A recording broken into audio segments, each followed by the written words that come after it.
Maarja, kuidas sulle juuksurina tundub, kas kooli lõpuaktus võiks olla selline sündmus, kus ikkagi noor neiu läheb piduliku soenguga?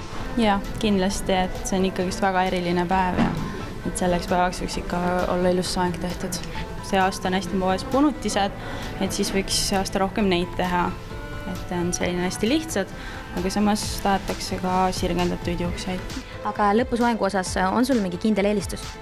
Ei ole, ma annan täiesti vabad käed juuksurile. Siis sa oled meil ideaalne klient, nii et ma jätan teid tööle.